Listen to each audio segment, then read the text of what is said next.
Également un ami d'Émile Matisse, un ami, c'est-à-dire que vous êtes un passionné de ce que fait Émile Matisse. Alors Émile Matisse, aujourd'hui c'est le jour du souvenir et le problème c'est qu'Émile Matisse justement on l'a un peu oublié. Ah, Monsieur Blattner se fait mordre les pieds par Jaco, c'est le jeu de Mulhouse aujourd'hui ici. Dites-moi, Monsieur Blattner, Émile Matisse, c'est vrai qu'il a été un peu oublié, et aujourd'hui comme c'est le jour du souvenir, on va essayer de s'en rappeler. Émile Matisse, qui c'était d'abord?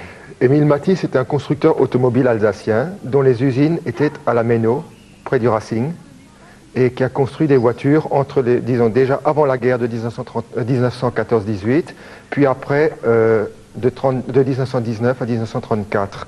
Et il a essayé de se relancer après-guerre avec pas mal de problèmes, mais peut-être qu'on y reviendra un peu tout à l'heure. Alors vous avez écrit ce livre, Émile Matisse, constructeur automobile. Voilà, constructeur automobile, donc qu'est-ce qui vous a poussé à d'un seul coup faire cet ouvrage qui est assez conséquent quand même? Un peu avant 1980, j'ai travaillé avec une équipe sur l'industrie automobile dans l'Est de la France, d'un document pédagogique, dans le cadre de la série Vivre en Alsace. Et donc, au niveau de Bugatti, on a toujours trouvé pas mal de documents, mais au niveau de Matisse, c'était pratiquement nul. Et c'est, disons, un enchaînement de circonstances qui a fait que le livre n'a pas vu le jour tout de suite. Il a mis 10 ans pour voir le jour. Et au fur et à mesure, on a rassemblé des documents et fait évoluer la connaissance. C'est possible grâce à un club, je crois. Oui. Le club des amis d'Émile Matisse. Les amateurs de Matisse. Amateurs, oui. Et donc où tout le monde était très coopérant, tout le monde, au fur et à mesure de trouvailles de documents, ils m'ont fait parvenir des documents, des photos, des souvenirs. Alors, quelle était la spécificité d'Émile Matisse? Pourquoi est-ce que ces automobiles ne sont pas restées au goût du jour ou ne sont pas restées comme ça des objets dont on parle encore maintenant? Mais Émile Matisse a surtout produit des voitures populaires, pas les voitures de sport ou des voitures de haut de gamme, donc des voitures populaires qui étaient faites pour rouler, qui n'étaient pas faites pour être conservées. On roulait avec jusqu'à ce qu'elles ne tiennent plus, et à ce moment-là, on l'a fait railler. C'est pour ça que nous ne connaissons plus actuellement qu'à peu près 600 voitures qui sont recensées au niveau de tout le monde. Au niveau mondial? Au niveau mondial, oui. 600 voitures, on en voit quelques exemplaires d'ailleurs. Il y en a à peu près 200 qui sont roulantes encore actuellement. Et alors vous vous rassemblez régulièrement pour pouvoir travailler dessus? Comment? On se retrouve, tous les membres du club se retrouvent au moins une fois par an pour une assemblée générale et un week-end de concentration dans une autre ville de France chaque année. Alors pourquoi est-ce que justement Matisse, en Alsace, on l'a oublié? Matisse a été une grande entreprise strasbourgeoise, mais disons, comme c'était des productions populaires, on a un peu oublié le souvenir de Matisse, puisque de toute façon, après la guerre de 1939-45, les usines ont été démantelées et le souvenir de Matisse s'est perdu.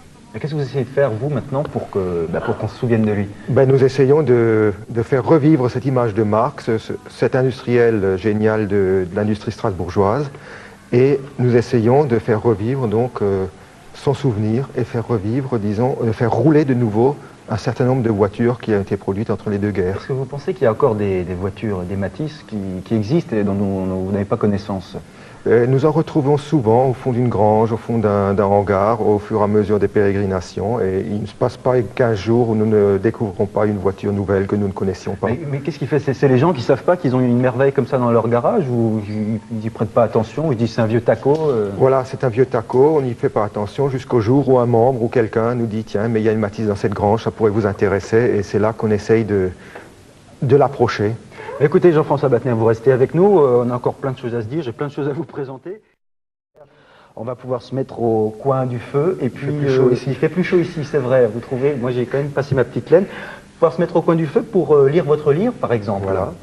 Émile Matisse, constructeur automobile. Alors on l'a dit, Émile Matisse a été un petit peu oublié, c'est vrai, dans la construction automobile française.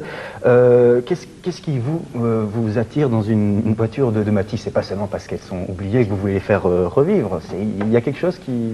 Disons avant tout être alsacien, donc en étant alsacien, c'est une des marques qui attire. C'est une voiture populaire donc qui actuellement n'a pas encore atteint les sommets au niveau des prix de voitures que l'on peut voir au niveau, si vous voulez, Bugatti ou Ferrari, où les prix sont exorbitants. On n'ose même plus sortir sa voiture tellement on a payé cher, c'est simplement un investissement, alors qu'une Matisse est faite pour rouler, pour s'amuser, pour participer à des concentrations. Alors dites-moi, ce livre, on peut le trouver où? Dans toutes les bonnes librairies, ou est-ce que c'est... Oui, dans les librairies spécialisées à Strasbourg, ou chez l'éditeur directement à Fontainebleau. D'accord. Peut-être vous associer à Émile Matisse, comme ça, à force d'être passionné par ce constructeur automobile qui est un petit peu tombé dans l'oubli en Alsace et à Strasbourg, alors qu'il est strasbourgeois. On peut le redécouvrir ou le découvrir dans ce livre, Émile Matisse, constructeur automobile, par Jean-François Blattner, et puis tous les amis d'Émile Matisse, tous les amateurs, tout le club y a participé. Vous avez une adresse où on peut vous joindre pour le club ?